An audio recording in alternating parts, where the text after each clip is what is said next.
What is going on, everyone? Welcome back to another episode of Nerds Galore, where we let that inner nerd roar. I'm Star Wars Gazer, your host, joined by my buddy Andy Garcia, aka Hello. Andy Classified. How are you, Mr. Andy Classified? I am doing great. I'm finally almost over this pneumonia and everything that kept me from the podcast lately. So doing much better. Heck yeah. Sorry to those who might have been waiting. I had something come up that I could not ignore. I had to be part of. So, but all is all right. We're joined by special guest, Mr. Star Wars Nerd. How we doing? Hello there. Sorry, the FBI held me up a little bit. I got a little too curious reading the National Archives. Oh, you're good. You're good. You're good. Hey, Andy, Happens all the time. before we get started, can I show you what I picked up this week? Oh yeah. Oh, It's fake. beautiful. Don't let them fool you. What? It's all AI, bro. It's getting to the point where we can't decide what's real and what's not. so true.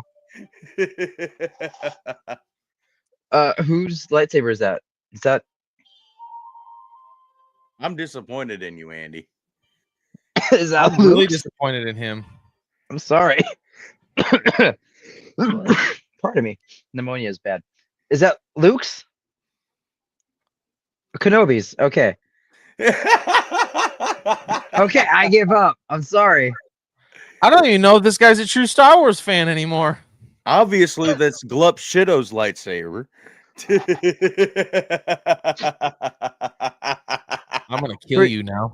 See, here's the Wrong thing. saber, you can't say that. I could tell you if it was whose sword it was from Lord of the Rings, but I can't recognize all the lightsabers. All right, fine. Right, You know lightsaber. what? I'm gonna kill you now. I deserve it. I deserve it. Let's go. Got him.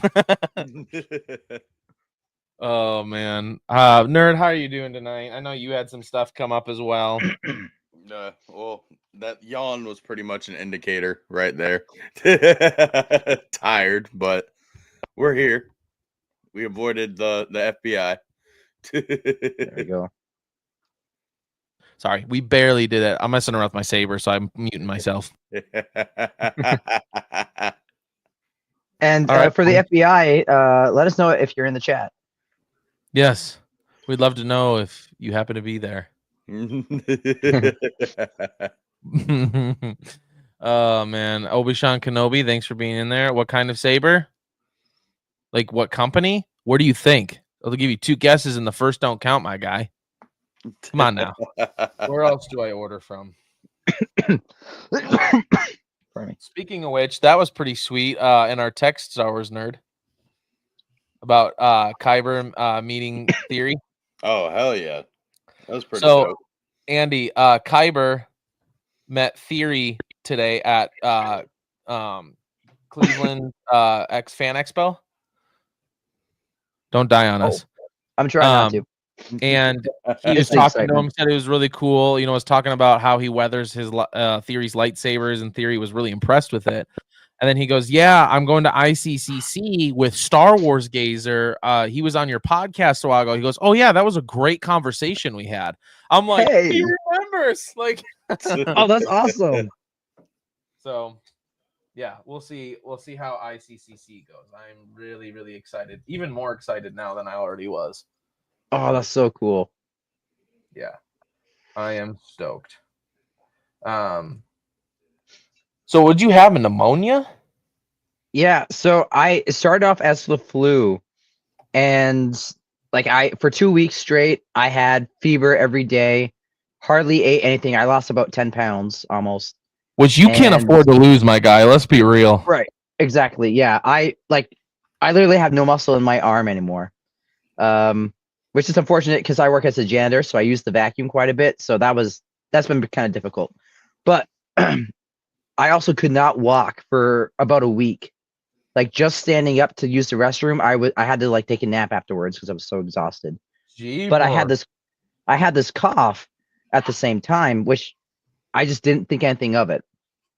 And because of work, I'd missed 2 weeks of work. They said you should go in and get a doctor's note so we know like you're actually sick. So I went in just to get checked, mainly for the fever. And she's like, your breathing seems kind of raspy. Let's take an X-ray. And they're like, oh yeah, sure enough, you have pneumonia. And they said that could take up to 4 months to go away. So, and as you can tell, it's the cough is. Holy crap! 4 months for pneumonia to go away. I don't know about you, but I think the FBI already got him. Dang it! They already took out Andy. That's it. We're done. Show's over, folks. Go home. We're cooked. Our goose is cooked. Oh man, wild. And he's gone. I killed them. I killed them all.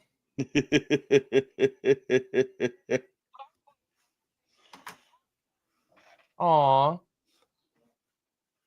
All right. Sorry, I'm messing with this. I want to put this back together. The beautiful thing about having two Profi lightsabers is you can switch out batteries for the one that's charged. Oh, Andy really gone now. Oh, man. There it is. It's back. All right. So I'm going to charge this battery here. Yes, Andy just texted me and said the FBI cut his internet. So now we're out. All right, let me just charge this up here. There we go. It's on the charger. Perfect. We're back and better than ever. Yo, how does it feel? It feels amazing. It's great. The only thing I don't like, and we've talked about this before, and I know Star Wars Nerd has gone on great lengths to talk about this, is the screws and stuff up here. They need thicker screws because it does feel wobbly, like when you're moving it around. I feel like if they had thicker screws that really like were heavy that could dig into the thing, it wouldn't be bad. It'd be fine. It's probably just the emitter, the reason why they have to have those really thin, small screws. Right. But mine came with like an assortment of them, and I had to kind of go through and find the ones that actually fit inside the hole. And it was a whole process for absolutely no reason. Obi-Wan, the thin neck is fine. I like the thin neck. I love Luke's saber for the thin neck. I love it because it's easy to put in between my thumb and the index and spin. But hey, some people, it's not for everybody, and that's okay. Like, that's the beautiful thing about Star Wars is there's so many different lightsaber designs for everybody's wants. Yeah, like I mean, I need the thick, not thick, like, you know, some recent Star Wars sabers. Won't name names. Disney. But you know, it just like this and my Fisto and my other Anakin saber, they all feel really good. But like Gazer said, like it just feels like it's really wobbly. At least mine does, and it feels like it's about to break. So I don't know if it's. See, that's the weird thing though, is my Luke one, when I play with my Luke one, it doesn't feel wobbly. It's my Obi-Wan that does, because my Luke one actually has really thick screws. And the problem is so like, here's the deal. So when you look at both of these, right, the difference is that on this one, the screws are on top and they have, I don't know if you can see it, really thick screws up there. Yeah. That are beefy, that hold it. This one they're down underneath the lip of this thing, and let's see, like right here, you can kind of see, and it's small screws, so it doesn't hold the blade as well. Yeah, I mean, mine are. I don't know how well this is gonna show, but mine are. Yeah, it's not gonna show at all. But mine are up top, but they're the really thin screws. Yeah. And there goes the saber.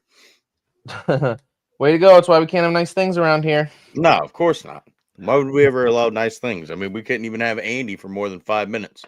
Right? I'm sorry. The FBI cut my internet. Dang, FBI. Already there. All right, let me play some of these sounds for you. So I got the original sound font package on this. So it's got all the original movies. So here's Ben Kenobi? So it's got that one, and it plays Obi-Wan Kenobi's. And it's cool because this is the first one I have with the control box. So there's 2 buttons on the control box, one on top, one on below. This one's cool because when the blade is in, it goes really slow down the blade when it turns on, like Vader's blade. It's so cool. Commander Skywalker, do you copy? Is that? There's a couple different Vader ones. I am a Jedi, like my father before me. That one's cool. Ooh, I like that. I am Kanan Jarrus, Jedi Knight. And then when you light the blade, listen. I'm about to let everyone in on the secret. And then it turns on. And then when you turn it off, The Force will be with you. Always. which I think is dope. I love that. He's That's been awesome. working on that thing for weeks. What kind of lightsaber could he possibly build with the junk we have laying around? You know who that is? That's Zeb. Yep. Ezra Bridger. So there's two different Master Ezras in there. Kenobi? I am, and when you have your strengths, I will help you on your way. Look what has become of you. It's in the desert. Anyway, I'd like so- to point out that Andy knew that it was Zeb Aurelius's voice, but didn't know that that was Kenobi's saber. right? What can I say? This is why the FBI cut your internet. It's so Right. true. Even they were disappointed. Right. All right, so let's get into what we're all here for. I don't want to keep us up too late tonight, but the FBI. We've been talking about them. No, the JFK files. This last week, the Trump administration finally released. I know there's still some stuff that's held up, but they released 80,000 pages of documents that had been held previously. Now, the hard part with all of this is that they've had how many years to, erase stuff that they don't want on there, right? So you don't know how much of this is original, how much of this is, been doxed or messed with. But as you guys, especially Andy, I know you were like really, really looking forward to this. What were some of the things, if you had a chance to kind of catch up on maybe some of the things that have come out from these 80,000 pages? What were some things that caught your eye? So I haven't had a chance to look at the documents myself, so I've just been kind of following the little bits and pieces that I hear online. Yeah. But it seems like two of the biggest things, actually the biggest thing is apparently, according to the CIA, Lee Harvey Oswald and Jack Ruby did meet 2 weeks before the assassination. Yes. So Which is something that James, I can't remember his name, Files talks about, because he says it's a mob job, right? And he talks Right. about that in one of his interviews, that they knew each other. Yeah, go ahead. they also mentioned that it seemed like I think the CIA branch in Miami was using a lot of the Cuban exiles for this task, which goes back to Files' talk of the Bay of Pigs incident. Seems Yes. like this was all reaction because of the Bay of Pigs. And pardon me. And I think another one of the main documents was, and I don't have all the details, so this might be incorrect or a little fuzzy, but apparently there was a former CIA operative that after the assassination, like, kind of leaked to someone that yes, they were involved in some way. Yeah. And that the CIA did do something. Yeah. And I do believe that he was either silenced or was killed. Yeah. I could be very wrong with that last Isn't bit that of the information. same thing? Yeah, it could be. But Yeah. according to the documents, they're definitely pretty much pointing to CIA was heavily involved. If Yep. not, at the very least, they knew what was going to happen and didn't Yep. do anything about it. Yep. Yeah. Nerd, did you find anything as you were doing any research or anything like that? Just some of the video, like I started reading, like I went on the National Archive website and started reading it, but it's a lot of pages. I only made it like 24 in it today. Yeah. And a lot of what I read was just kind of like people's like encounter, like what they did, like leading up to the day that Kennedy got shot. Like I forgot the name of the people they were interviewing, but there was one dude who bought some guns that worked at like the depository and all that good stuff. And but the videos that I've seen, like they're kind of just talking about how a lot of these files are gonna be like stuff that we have seen, with just the redacted stuff kind of taken out, because I think there was something like 25 years ago that was signed that the files couldn't be released prior to 25 years after some bill got signed, and that's this year. Yeah. Yeah. But they did talk every video I've seen pretty much talked about how it was like a mob job. I mean, the other day when Andy sent the thing to the group chat saying like, "Oh guys, they released it." Like, I walked inside and my dad was watching the news and they were literally talking about how it was like a mob thing pretty much, and CIA just didn't really. They knew about it, but didn't really do anything to stop it. Yeah. I'm gonna go ahead. It's a 32-minute video. We're not gonna watch the entire thing, but I wanted to play some of this for you guys. You guys know Charlie Kirk? Yeah. Okay, Sounds so familiar. he interviews a guy named Roger Stone who's done a lot of work on the JFK stuff, and he asks him about it, and he kind of gives him insight. So I wanted to watch this for us and for our viewers. All credit to Charlie Kirk on this. I just want to make sure he knows he's getting credit for this and not anything else here. So I'm gonna go ahead and throw this up on screen real quick, and we'll just watch a little while of this. Oh yeah, I know who this is. The most immediate news, and then we can kind of go back in time. What did we learn from this JFK file dump? I think the one thing we learned is that the Central Intelligence Agency has dissembled in the past about their knowledge of Lee Harvey Oswald, at least his existence. We've learned that they knew he was not a good shot.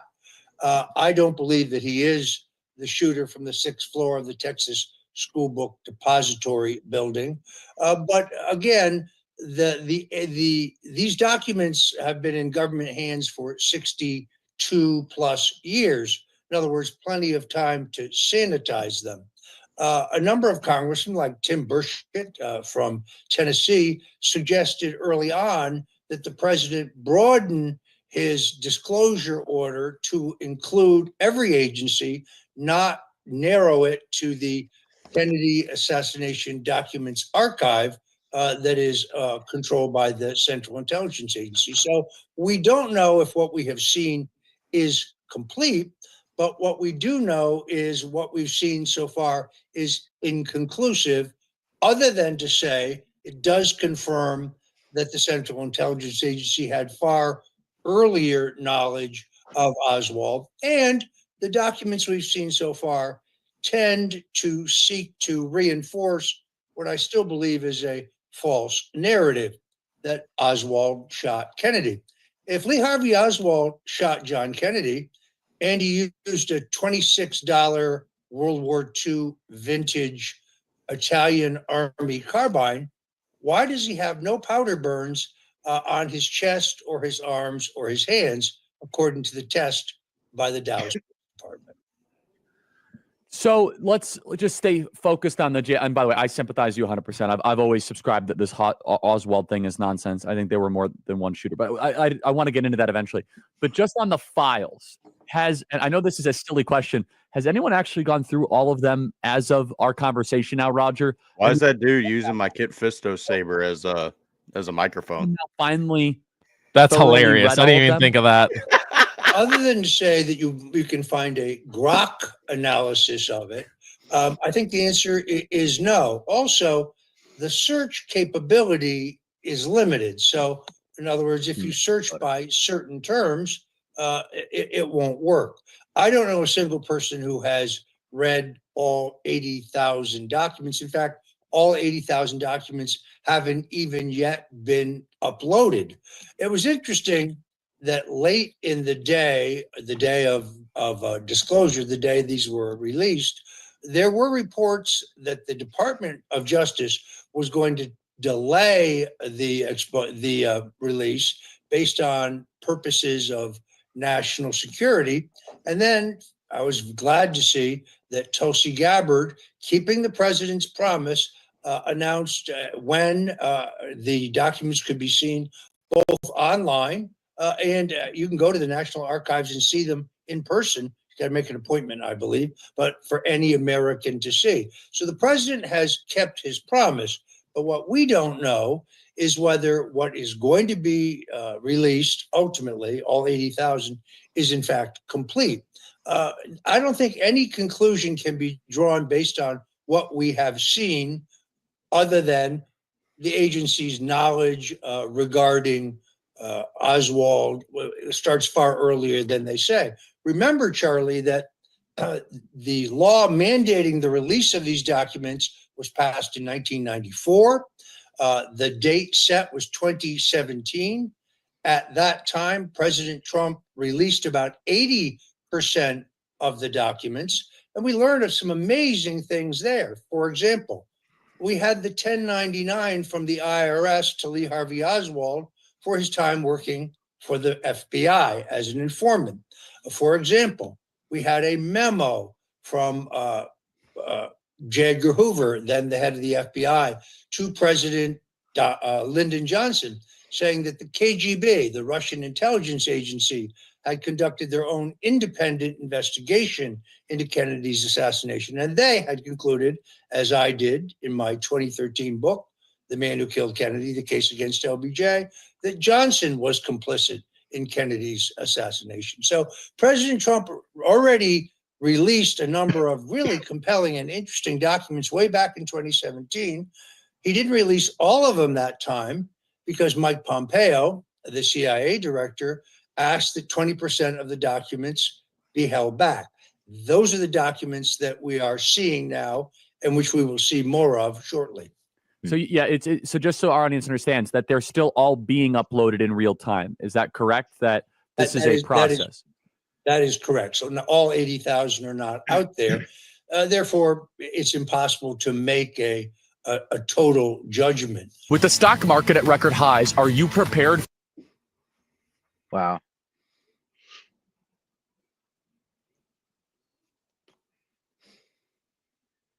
I think you're muted, bud. Bad.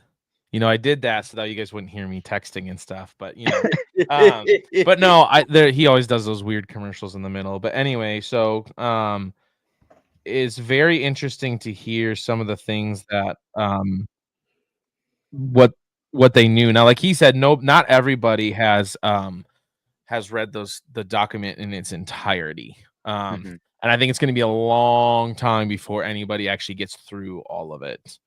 But I have some more video, but before I do, what are some of your thoughts on what he said in that first part? What are you guys thinking?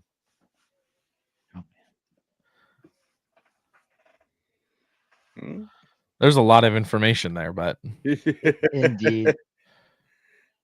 I think for me, the interesting part is the memo that they had of like, even they didn't believe that he could have shot him. With the gun that he had no burns or anything. Like, they're like, this guy's not a good shot. Like, they knew this stuff, and they like the fact that they knew that, but they still went with that story is like, okay, they're lying clearly. What are they lying? Like, everything are they lying about?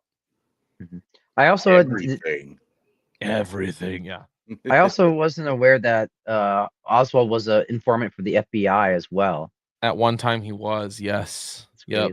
Yeah. Which makes it seem more and more that he was definitely the fall guy, if he had connections to CIA and FBI and the mob. It's just like, yeah, clear. He's perfect. Yes, he's perfect for the fall. Yeah. Yep. Absolutely. Go ahead. Go ahead. I was gonna say, I was watching an interview on Fox Live about. They were talking about all these files coming out, and the guy had a really good point. He said a lot of people are going through the files right now and saying it's pretty much a nothing burger. Like, there's not a lot of good information here. He said, you need to remember, this is spycraft. everything is codenamed. Everything is written out because this is essentially it's it's spycraft. He's like, nothing's gonna sound important because they don't want it to sound important. Right. So But he's there like, are names and phrases in there that somebody who knows what they're looking for would be like, oh, exactly. So it's like, of course, a lot of people get just be like, there's not a lot of information. He's like, no, there's a lot. You just got, like you said, you got to know the right words. yeah. Interesting. Yeah, man. I 100% like. The more I've thought about James Files' story, the more interviews I've listened to of different people, the doctor, the surgeon that worked on JFK immediately after. Like, there are just so many things that corroborate the story that James Files gave that I believe that James Files was one of the people that pulled the trigger along with his boss that day, and that Lee Harvey Oswald was there as the case catcher, so to speak, the bullet case catcher, and that he ended up taking the fall for the entire thing. Right. And that would explain why he didn't have the powder on his face or anywhere else if he had shot the gun. It was only on, I think it was only on his hands. Is that correct? They He was said they picking up didn't find shells. anything on his hands, on his forearms, or anything. Oh, okay. Okay. Yeah, there was nothing. So pretty crazy. I had heard also that apparently, do you remember, I don't know the guy's name, the Secret Service agent that was assigned to Jacqueline Kennedy. He said when they got JFK to the hospital, like, he was one of the guys that helped bring his body out of the vehicle. He said there was a bullet that was like in his back that fell out, and this is supposed to be the bullet that went through him, hit Connolly, everything. Like, that's supposed to be the third bullet. He says because it fell out of his back and never went through everyone else, that means there was another shooter, because there was an extra bullet. Where did it come from? Yeah. And that's again James Files' story, right? As he went to shoot his boss shot, right, kind of hit him in the back, and that's when he lurched forward as his shot, hit him in the side of the head. Right. So, I mean, everything, just kind of what he says, everything seems to line up. Right. It is interesting. So far, they haven't mentioned James Files, which I want to know if they will. But everything else seems to point to, yes, the CIA was involved. Yes, this was somehow related to the Bay of Pigs. Yes, the mob was involved. Slowly but surely, James Files' story is being somewhat corroborated. Yeah. Pretty crazy.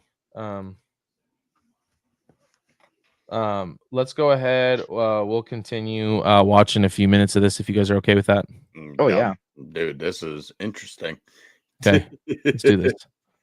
There are questions, and I've been posting them, that just remain unanswered, and it doesn't appear that we're going to get answers out of these documents. So, do you think that there will be any documents that will prove your hypothesis, connecting it to LBJ? And if so, what would those documents? We'll redact that. No, because I think actually the documentation of that is already established. For example, on the 6th floor of the Texas School Book Depository building, you find the fingerprints of a man named Malcolm Mac Wallace. They're on both the window encasement, and they're on the cardboard boxes that form the crow's nest from which the shooter allegedly shot. We know that they are Wallace's fingerprints because Wallace was arrested for first-degree murder and tried and convicted in 1951. He shot and killed a man named John Douglas Kinzer, who was blackmailing Lyndon Johnson. He was also an employee of the U.S. Agriculture Department in a patronage job arranged for him by, Senator Lyndon Johnson. We also know that 6 people saw a man in the window of the Texas School Book Depository building who met the physical description of Wallace: middle-aged, heavy-set, balding with glasses. 6 different witnesses see a man who meets that description, not the description of Lee Harvey Oswald. And then, as you may know, just weeks ago, Alex Jones released an audio tape that came from the grandson of Billy Sol Estes. Billy Sol Estes was a flamboyant Texas wheeler dealer. There's Malcolm Wallace, who was a crony of Johnson's, went to prison for corruption. But the grandson released an audio tape that is a conversation between Billy Sol Estes and Cliff Carter. Cliff Carter was the chief political operative for Lyndon Johnson, executive director of the Democrat National Committee in the 60s, in which they openly discussed the fact that Johnson had hired Wallace to shoot President John Kennedy. So it is my assertion that the Johnson portion of this is pretty well proven. As you know, Charlie, the motivation for me to write my book, The Man Who Killed Kennedy, The Case Against LBJ, which, by the way, nothing we've seen so far distracts from or contradicts the conclusion that the CIA is among those involved in the murder of Kennedy. But I was working for former President Richard Nixon. In his post-presidential years, I've been brought in to work on his schedule and do occasional political chores for him. He was, as you know, liked a good martini. He was enormously prospective and not very retrospective. In other words, it was very hard to get him to talk about the past, about his relationship and friendship with John Kennedy or Dwight Eisenhower or Nikita Khrushchev or any of the high points and low points of his career. But after a couple of cocktails, he would open up a bit. And it was on one of those occasions that I said, Mr. President, can I ask you a question? He said, sure. I said, who really killed John Kennedy? And he stared into his martini for a few minutes. He looked up at me and he said, well, let me say this. The Warren Commission was the biggest goddamn hoax in history. I said, sorry, sir, I don't understand. What are you saying? He said, well, let me put it to you this way. Lyndon and I both wanted to be president, but I wasn't willing to kill for it. And it was that motivated me to go into 5 years of research to write my book, in which I concluded that Johnson, who as the Senate Majority Leader took the very unusual step of appointing himself to the subcommittee of defense appropriations in the Senate, where the CIA's budget was secretly prepared, their black box budget. So Johnson was the paymaster for the CIA. Johnson had also been receiving bribes from Carlos Marcello, the gangster who ran gambling in Texas and Louisiana. Interestingly enough, the man who passed those bribes to LBJ, a man named Jack Halfer, got a presidential pardon 2 days after Lyndon Johnson became president. He had been convicted on some unrelated charge. Johnson also obviously was the water carrier for Big Texas Oil. So I believe all of those entities had their own interests in the removal of John Kennedy. In the case of the Central Intelligence Agency, which is the focus of most of these disclosures, there were two problems. One, the Bay of Pigs, which was the invasion of Cuba by the United States, that was designed to look like an indigenous Cuban uprising. Now, the plan, which was born under Eisenhower in a working group headed by Vice President Richard Nixon, included air cover for the men storming the beaches that was supposed to be supplied by 29 Panamanian flagged fighter jets piloted by Cuban pilots. For reasons we do not know, the CIA canceled that the day before the invasion. Consequently, the invasion was a fiasco. The men storming the beaches in Cuba, the Bay of Pigs, were cut to ribbons. Curtis LeMay, the head of the U.S. Air Force, at that point the Joint Chiefs, went to JFK and said the only way to save the day here is to send in the U.S. Air Force. Kennedy refused because that would have exposed that this was a U.S.-sponsored operation. The CIA blamed Kennedy. Kennedy blamed the CIA. And then there's a Cuban Missile Crisis. We've been told that brave Jack and Bobby Kennedy faced down Nikita Khrushchev, who withdrew the missiles that he had stationed in Cuba 90 miles off our shore. But Charlie, that's not true. 40 years later, when documents were declassified, we learned what the military knew in real time, which was we removed our NATO missiles from Italy and Turkey in return for an agreement with Khrushchev to remove the missiles from Cuba.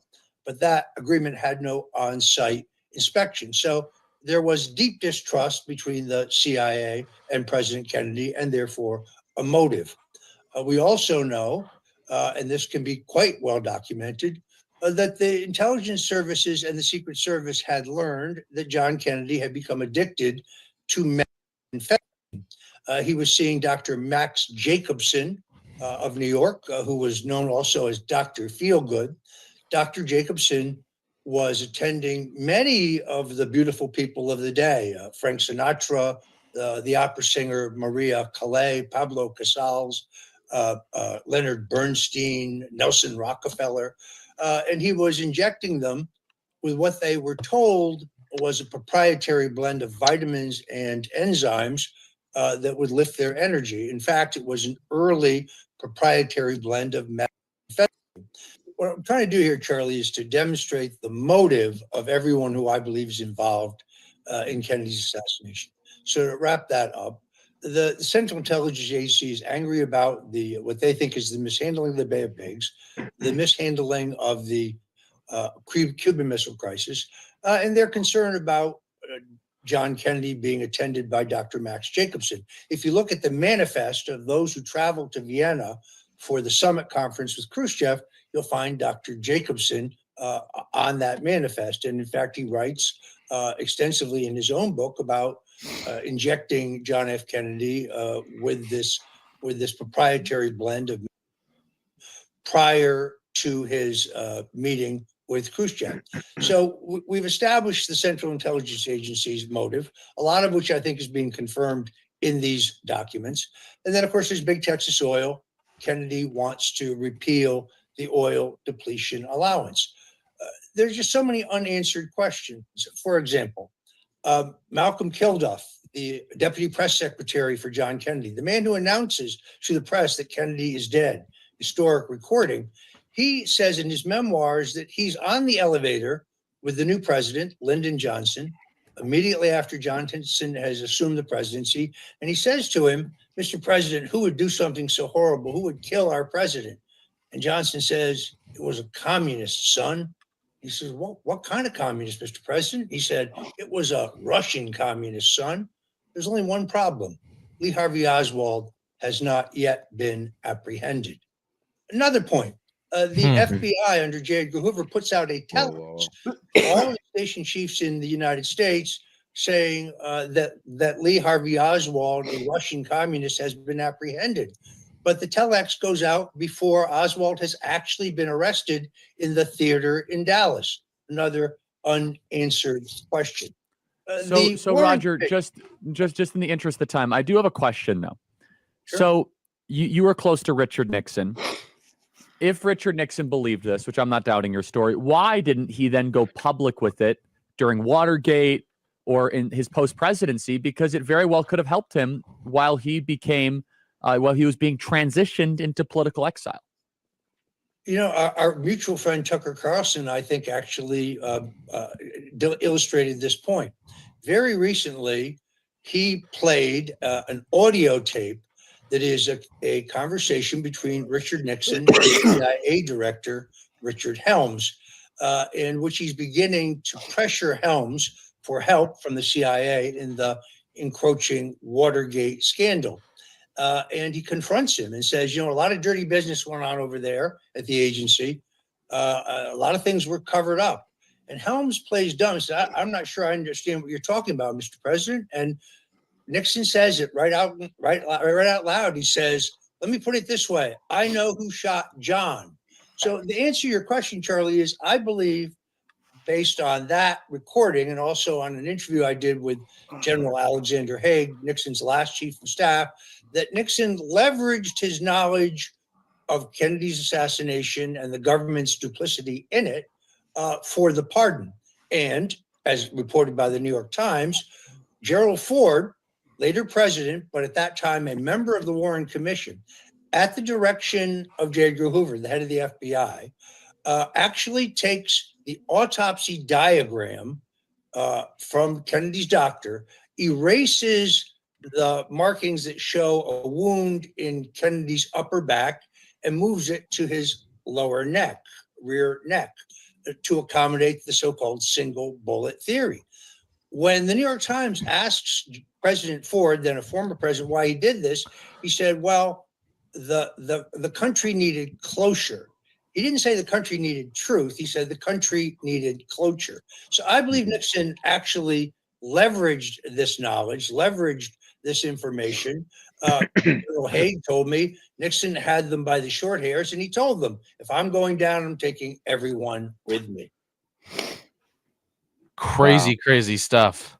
You know, when he talks about the fact that London, it all leads back to LBJ, like that is wild to me. Indeed. Like, but it makes sense, like, again, and I still think it goes along with James Files' story that he used the CIA, who used the mob to get this job done. You know what I mean? Because he wanted it.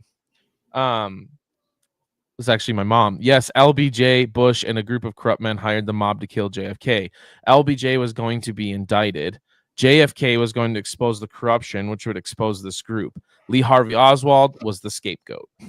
Yeah, 100%. Yeah, I agree with that 100%. This is wild. That's some wild stuff. I had never heard the LBJ connection. Had you guys before? I hadn't, but I always suspected it. Okay. I haven't heard the initials that you just said. I'm sorry, I'm drawing a blank. Lyndon B. Johnson. Yeah. Fucking, I haven't heard that connection, but this is kind of a lot of information to take in and try to retain, especially when everything that comes out this dude's mouth is like bigger than what he just said. Right, exactly. So like trying to like stick to a couple things that like actually grabbed my attention, but they all did, and it's just a lot to think about. There is a lot to think about. The fact that, like, go ahead, Andy. Oh, I was gonna say I want to correct myself. When you said LBJ, I was thinking J. Edgar Hoover. That's who I always suspected. I hadn't suspected Lyndon B. Johnson. Yeah, but it makes sense. I mean, the whole thing about him being in the elevator with that reporter or whatever, or whoever that was, and he's like, who shot our president? And he's like, it was a communist, son. Well, what kind of communist? It was a Russian communist, and it was before they had even thought about arresting Lee Harvey Oswald, right? Like, it was like, right. Wow. No, after you, Andy. I was gonna segue into the Warren Commission, so I'll let you finish your thought. Go ahead. No, segue into the Warren Commission. I liked what he said. I think was it Nixon that said the Warren Commission was total lie, like the biggest scam. And we know from I think it was J. Edgar Hoover. He chose everyone that was a part of the Warren Commission. He chose what pieces of evidence to show and to not show. Yeah. And then the Warren Commission members came out afterwards, after the whole thing, and said our hand was forced to, paraphrasing, our hand was forced to say Lee Harvey Oswald was the lone shooter, but everything that happened during the investigation, we know, like, we would totally rule against Lee Harvey Oswald being a lone shooter. Yeah. But they said our hands were forced. Yeah. That is wild, man. I don't like, and my mom's saying that Hoover was part of the group. Probably. Yeah, wouldn't surprise me at all. It's crazy to see how intertwined and corrupted all of these people are. Oh, yeah. I mean, you kind of know it in the back of your head, but you never really truly like understand it until things start coming out and like you see the pieces starting to connect and come together, and you're like, holy crap. Which makes sense why our current president is hated so much, is because he's trying to expose all of this, you know, and that's why I think the establishment hates him so much. I think there's a lot, to your point, I think there's a lot that today how many events that we think were like, oh, that was just an accident, a tragedy that were like conducted by CIA, FBI. Yeah. Like how much of that goes on now? I mean, now and even before then, right? It's said that Roosevelt knew about Pearl Harbor. Yeah. And didn't do anything because he wanted to be in World War II. Exactly. The American people had pretty much made it clear we don't want to be part of the war. It's like, well, we gotta get in somehow. Yeah. Right. So there's so many things that and it's hard because you don't want to make every tragedy a conspiracy theory, right? Right. I know there are people that believe 9/11 was faked in the sense of it was done on purpose. Not that people didn't die, because obviously that happened, and Right. hearts go out to all those folks that are still doing with that stuff. But it does make you wonder, out of all these things that have happened in our country over the years, what actually was tragically an accident and what was tragically purposely done, for one reason or another. Oh yeah. And it's super sad that they don't care about whose lives are affected. Right. If the U.S. government was that corrupt back then, and we know that our government is far more corrupt now, what else is going on? Right. 100%. Yeah. If you really dig and go back in history, it's even worse than what we can even comprehend. It comes down to the rich men wanting to make money from war. Absolutely.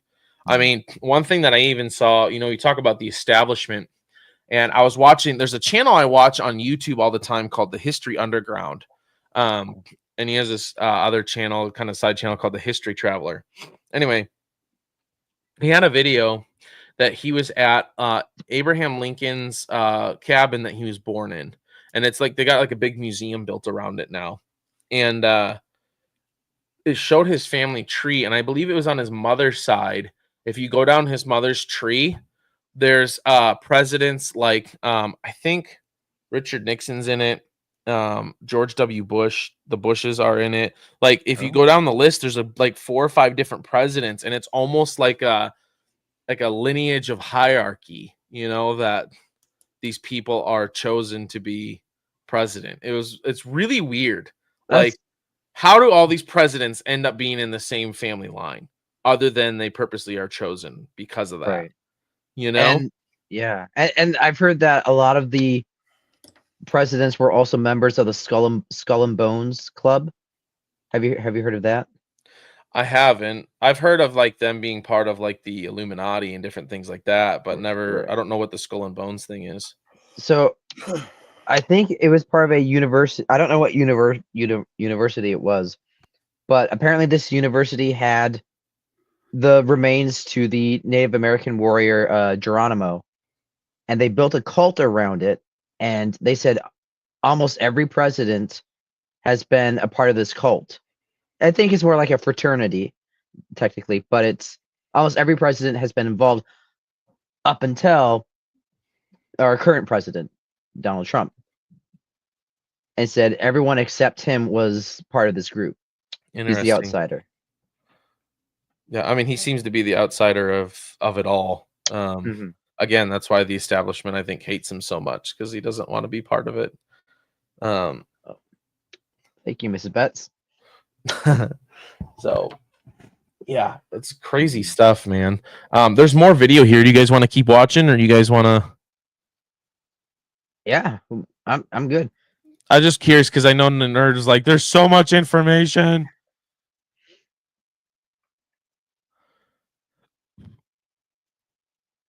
All right. You good, nerd? Yeah, my mic All was acting up. All right. So Roger, let's now go through the events on the day that JFK was shot. What happened that day specifically that was suspicious, out of the ordinary? And what in the cover-up or the investigation made people believe that there was something here that was less than desirable? Let's remember, Kennedy is supposed to be going from the airport to the merchandise mart. outside of Dallas, neither one of which is in the city limits. It is John Connally, then governor of Texas, who insists that the motorcade route go through Dealey Plaza. So why did they even go into the city to come back out of the city? And Jerry Bruno, who is the chief advance man for John F. Kennedy, records in his book that he objected to the motorcade route because it would have required and did require the presidential limousine to come to a full stop at a stop sign, which of course is what made Kennedy a target. Connally insists that if they don't take the motorcade route as demanded by the governor of Texas, that the entire trip will be scheduled. Secondarily, all of the buildings on both sides of Dealey Plaza are emptied and sealed. They aren't. There's supposed to be multiple plainclothes Secret Service agents throughout the crowd. There aren't. There's supposed to be 3 motorcycle officers, each abreast the presidential limousine on each side. Not only are there not 6 motorcycle cops, there's 1, and he's directed to ride behind the presidential limousine. And then, of course, there is the question of Lyndon Johnson. The vice presidential limousine is riding 2 car lengths behind the presidential limousine. But if you look at newsreel footage and still camera footage, what you see in the succession of photos is Ralph Yarborough, the senator from Texas, arch enemy of Lyndon Johnson, Lady Bird Johnson, and Senator Johnson, or Vice President Johnson. And then in the next image, Johnson is missing. That's because he hits the deck prior to the first shot being heard. Now, Rufus Youngblood, who is a Secret Service agent assigned to Johnson, testifies to the Warren Commission that upon hearing the first shot, he pushed Johnson to the floor. After Johnson's death, Youngblood recants and says, well, no, that's not actually what happened. That's what I was told to say. But that Johnson hit the deck and was talking into a small radio or walkie-talkie prior to the first shot being fired. All of those anomalies raise suspicions about what happened that day. In fact, it was Johnson who convinced Kennedy to visit Texas. The purpose of this was to bind up a division between the more conservative Bourbon wing of the Texas Democrat Party and the more progressive liberal wing as headed by Senator Yarborough. According to Jackie Kennedy's memoirs, the night before, Johnson goes to President Kennedy's hotel room in Fort Worth and tries to change the motorcade arrangements to put Senator Yarborough, his hated rival, in the death car with John Kennedy and move Governor Connally to the vice presidential car. Kennedy refuses, saying it defeats the whole purpose of his trip to Dallas. He's supposed to be seen with the head of the conservative wing of the party to try to unite the party for the 1964 election. Johnson pitches a fit. Jackie Kennedy says to her husband, "What's wrong with Lyndon?" And JFK says, "That's just Lyndon being Lyndon." As you know, Connally was wounded along with John Kennedy. And from thence, the so-called single bullet theory was conjured up. In fact, this new documentary by Paramount Plus, What the Parkland Doctors Saw, you said at the beginning, Charlie, there are multiple shooters. And the wounds the doctors saw in John Kennedy were consistent with his being shot from the front and the back. None of this, of course, is reflected in any of the documents that have been released thus far. So let's remind the audience, though, the significance of this, because some 20-year-old that might be watching the show, Roger, would say, that's all terrible, but so what? Okay, let's say that there were 2 shooters. If there was more than one shooter, therefore that means the government lied about it in the Warren Commission, they actively covered it up, and therefore it means definitionally it was a conspiracy. Roger, do you believe in more than one shooter? If so, what do you think happened on the grassy knoll? There's at least 2 witnesses, one in the railroad tower, a second witness on the ground, who see a man on the fence line on the so-called grassy knoll. They see a puff of smoke from a gun. They actually see the man drive up in a green Plymouth station wagon, remove a rifle from a rifle bag, shoot from the fence line. I believe that man was a paid assassin, a Corsican who was working for crime. I think that is one of two shooters. The other shooter we've already talked about. I believe it is Malcolm Wallace from the 6th floor of the Texas School Book Depository. Johnny Roselli, very famous gangster, rather flamboyant, insists that he was a shooter shooting from the sewer grate. So there's at least 3 shooters. I think there may have been a 4th shooter in the Dow Tex building, which is across from the Texas School Book Depository building. 16 doctors record a blowout wound in the rear of Kennedy's head, meaning he had been hit from the front. There's a wound about the size of a grapefruit in the back of Kennedy's head. By the time his body gets to the Bethesda Medical Center, and by the way, his body had to be removed at gunpoint by the Secret Service because Texas state law insists on an autopsy performed in Texas before the body can be released. So they essentially snatch the body and they take it to Washington. Now, I believe it is possible that Kennedy's body actually left on Air Force Two, got to Bethesda Medical Center earlier than expected. That the coffin that was on Air Force One may have been empty, and that wound is not recorded in Bethesda. Well, and really quick, yes or no question, Roger. Didn't his head go missing? His brain very definitely went missing. That is indisputable. Yes. Poof, it just disappeared. Okay, Roger. So we have a couple minutes remaining here. If I may, significance of getting. Do you remember? Maybe last month I sent that mini documentary on, like, the different angles of the shots that were fired. Do you remember they were talking about Kennedy was shot twice in the head, once from the back, once from the side or front? I do remember that. Yeah. I wonder if that's why they took the brain, because there would have been two entry wounds, 2 exit wounds. Yes, I 100%, because they wanted their 1 bullet theory that Lee Harvey Oswald was the only one. That's why they changed the autopsy. That's why they removed the brain. Who knows if the head was missing of the whole thing? You know what I mean? Like, because they wanted it to match their story. And that's why the Secret Service took his body away from the hospital, the first one in Dallas, at gunpoint, because they didn't want an autopsy done, because that would have made it official that there had to be 3 or 4 shooters. Mm-hmm. So they took it by gunpoint. And I think his theory about it being on Air Force 2, not Air Force 1, is actually a pretty good theory. And that the one that you see on TV, or on stuff, was empty. Interesting. It's I never realized that Bethesda was not, like, right there in town. Like, I always assumed that Bethesda was like the local hospital, and it never once occurred to me that they put it on a plane and had to fly it somewhere else. Yeah. And that's the thing. So they had it. Whoever local doctor was there, they had 16 local doctors, I think, look at it, who all said, there had to be 3 or 4 shooters. And I don't think, with the whole plan that they had, they were like, no, it sounds like they held him at gunpoint and took the body away to go to Bethesda. Mm-hmm.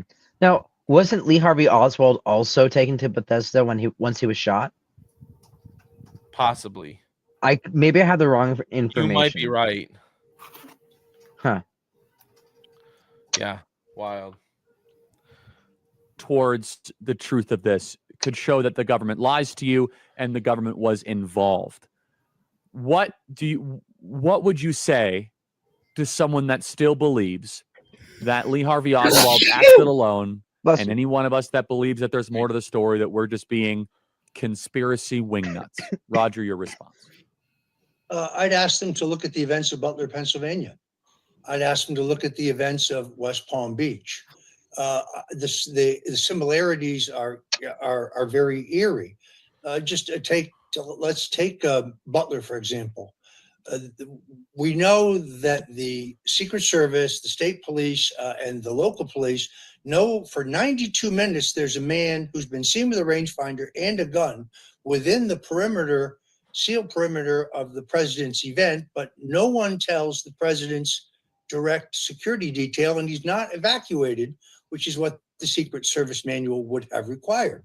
We're told that the Secret Service, the state police, and the local police are all on different radio frequencies, so they can't communicate with each other. In fact, local police see a man with a gun on the roof of a building earlier than the Secret Service, but they can't communicate that. We're told that Thomas Matthew Crooks is the man who shot President Trump from the roof of a building, but just as they hosed out the inside of JFK's limousine almost immediately, they hosed down the roof of the building where Crooks was shot and killed, presumably so there'd be no trace of his DNA.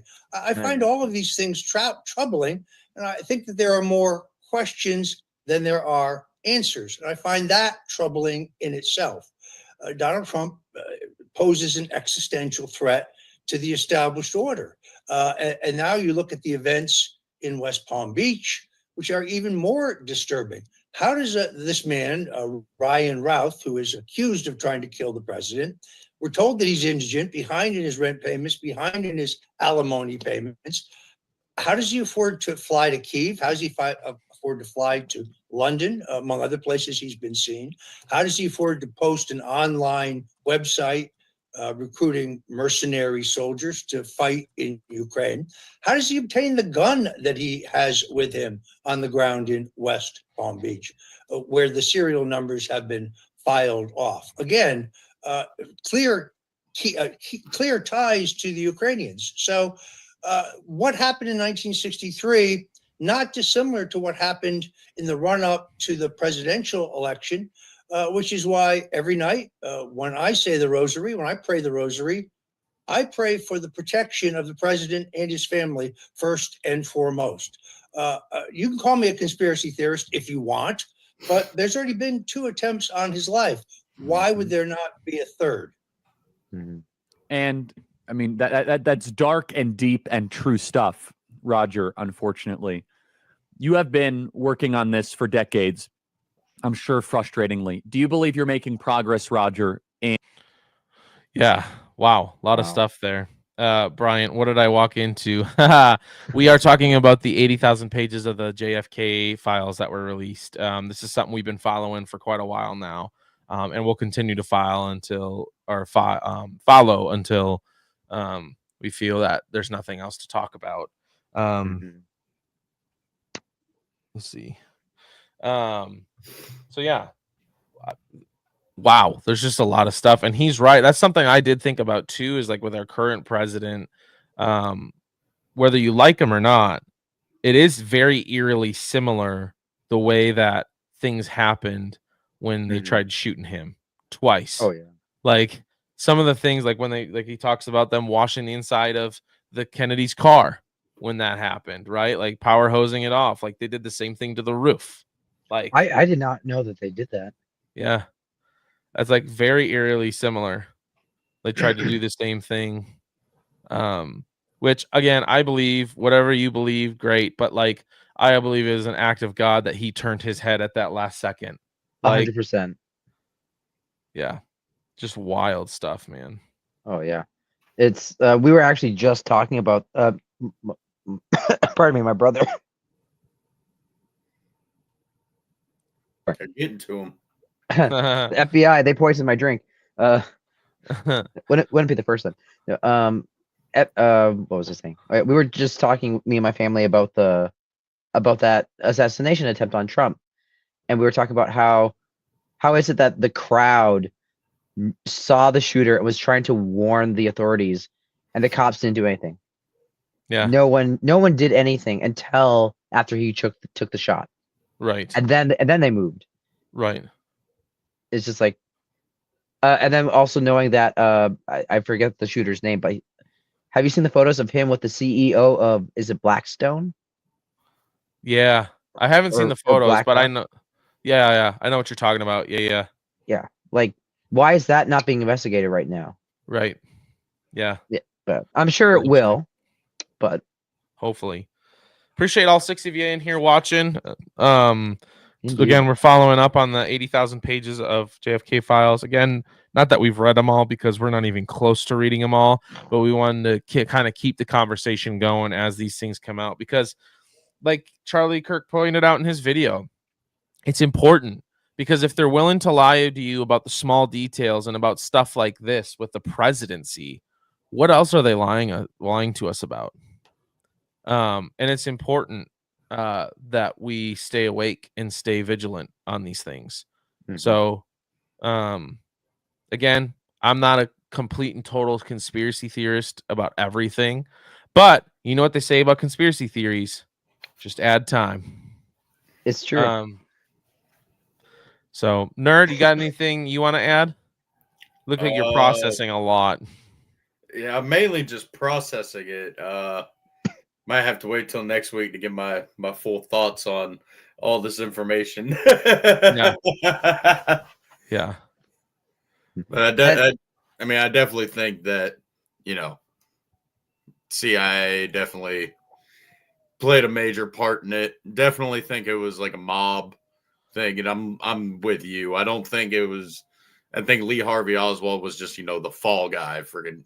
After listening to both those James Files interviews, I mean, they both were about like 2 hours, but the second one where he had like a lot more information instead of what he gave them the first time was like, yeah, why would you know all these details? Right. Right, exactly. And he knows them really, really well.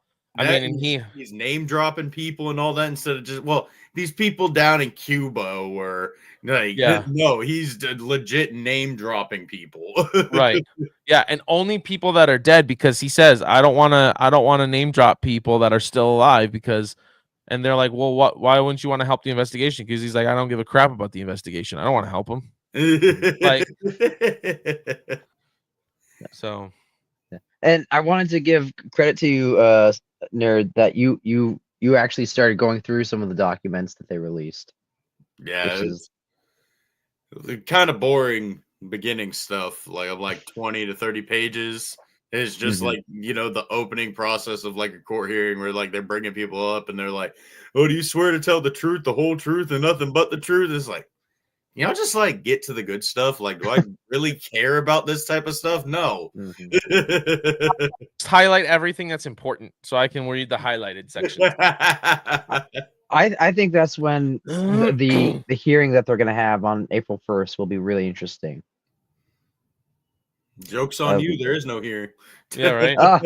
April 1st. That's right. Yeah. No, it was supposed to be this month. I heard they were going to start like having an actual hearing for the whole JFK stuff, but because they released more of the documents, they're like, we need more time to go through it all. Yeah. So they postponed it to the 1st.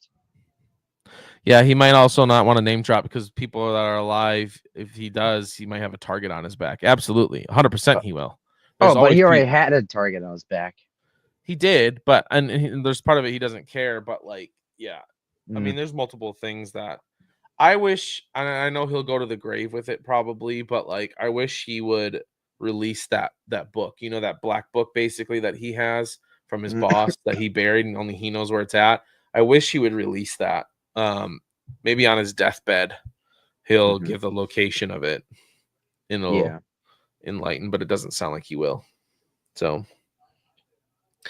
lots of information, guys. Again, we'll keep this discussion going. The more we know, we're going to continue to do research on it. Next week, I think we'll have another bigger panel. I think Whistle and Breeze will join us next week.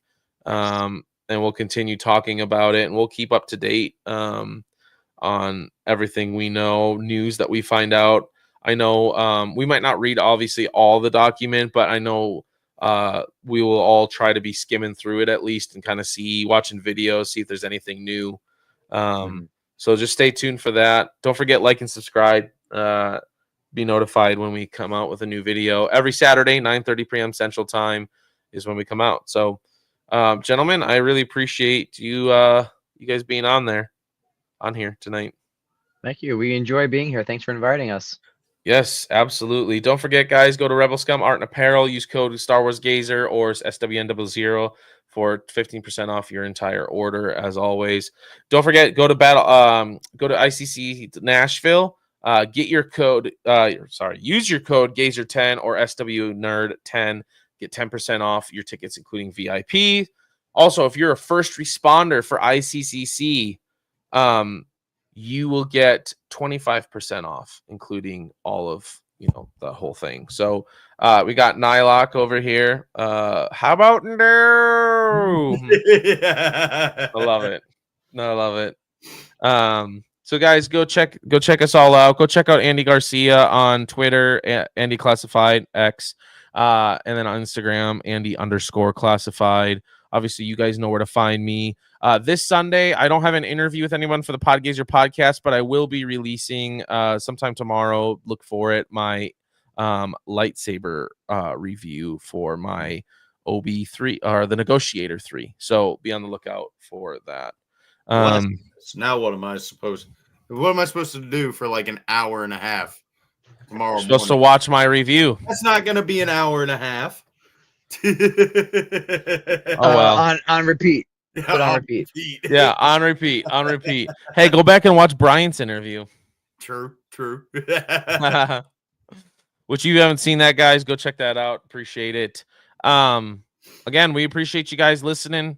We appreciate every single one of you that was in here. Mom, my sister, in here. Appreciate you guys. Love you guys. Thank you so much for watching. And as always, may the force be with you. Always. Another happy landing. You were my brother, Anakin. I loved you. He's no good to me dead. Do or do not. There is no try.